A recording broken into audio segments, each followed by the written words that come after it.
భూపాలపల్లి జిల్లాలో ఎండలు తీవ్రంగా ఉన్న నేపథ్యంలో ప్రజలు అవసరమైతే తప్ప బయటకు రావద్దని జిల్లా ప్రధాన న్యాయమూర్తి నారాయణబాబు సూచించారు. వేసవి కాలం దృష్ట్యా ప్రజల దాహార్తిని తీర్చేందుకు భూపాలపల్లి పట్టణంలో ప్రొఫెసర్ జయశంకర్ ఫౌండేషన్ ఆధ్వర్యంలో చలివేంద్రాన్ని ఏర్పాటు చేశారు.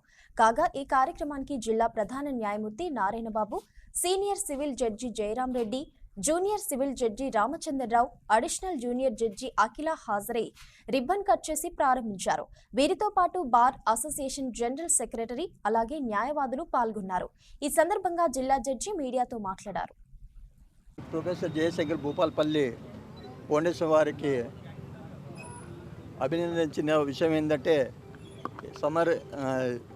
వేసవి కాలంలో ఈ జయశంకర్ భూపాలపల్లి చౌరస్తా నందు చలివేంద్ర కార్యక్రమానికి ఫ్రీగా చల్లటి నీళ్ళు ఉచితంగా ప్రొవైడ్ చేయడానికి అభినందిస్తున్నాను.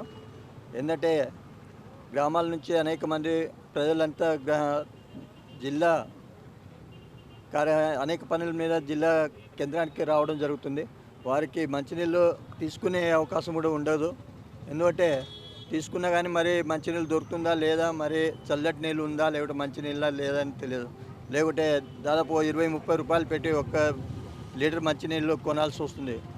కాబట్టి ఇటువంటి కొనకుండా ఆర్థికంగా మరియు మంచి నాణ్యమైన నీళ్లు సప్లై చేస్తున్నటువంటి జయశంకర్ ఫౌండేషన్ మరియు వీటి చైర్మన్ ఐలి మారుతి గారికి, వారి అసోసియేషన్ అందరికీ కూడా అభినందనలు.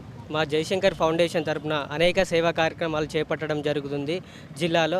అదేవిధంగా వేసవి కాలంలో సుదూర ప్రాంతాల నుండి వస్తారు కాబట్టి అందరి దగ్గర డబ్బులు ఉండకపోవచ్చు. ఒకటి బాటిల్ కొందామంటే 20 రూపీసు. వాళ్ళను నిరుపేదలను దృష్టిలో పెట్టుకొని ఎండాకాలం మొత్తం నిరంతరం చల్లటి కూలింగ్ వాటర్ ఇద్దామనే ఉద్దేశంతో పెట్టడం జరిగింది. ప్రజలు కూడా దీన్ని సద్వినియోగం చేయాల్సిందిగా కోరుకుంటా ఉన్నాం. జడ్జి సార్ గారికి మరి వారి అందరి సార్లకు నేను ధన్యవాదాలు తెలియజేసుకుంటా ఉన్నాను.